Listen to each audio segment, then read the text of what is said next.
We met this young lady about, almost 10 years ago. Yeah. And that young lady is now Grace Kelly. Grace, thanks so much for joining us today. Thank you, Derek. Pleasure to be here. Welcome back to The Rock. Yeah, I'm so excited. And they're going to put you to work here tomorrow, right? Yes.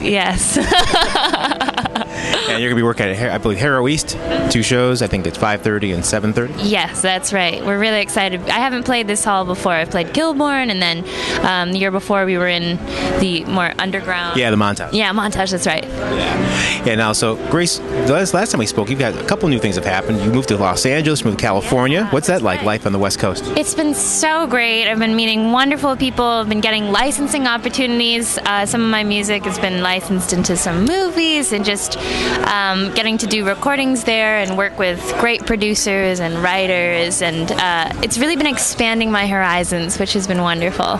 You know, the last time we spoke, you said eventually like to get on the other side of the camera as well and get some acting opportunities. How's that coming? So funny you mentioned that. My fingers are crossed that that's going to be happening really soon. Really? I can't quite talk about it yet, but yeah.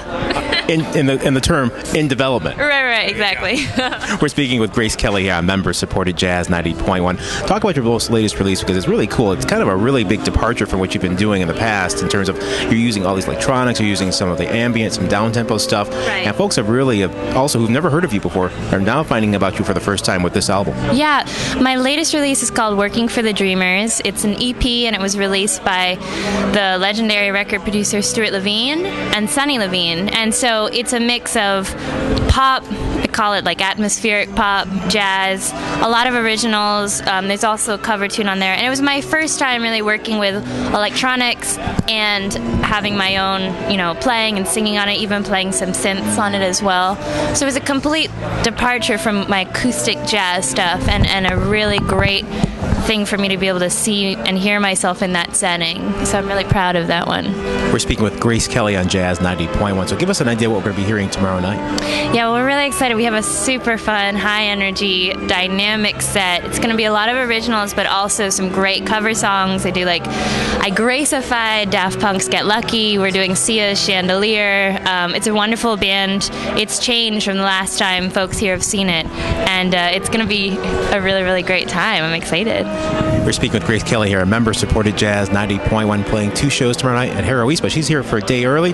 Talk about real quickly before we go the impact of your parents, because so many kids you're hearing the high school bands right now, and they're thinking, I'm not sure if my kid can do this. I'm not sure if my kid. I don't want my kid to do this, but tell the parents about if they're not sure if their kid, their son or daughter wants to go into music. How can they support them? Well, I've been lucky to have 2 parents that are my #1 fans, and they are totally my support system. And to be honest, I couldn't do it without them. And for the parents out there whose children are just 100% into music, I would say that, I've been lucky to have parents that have supported a passion of mine.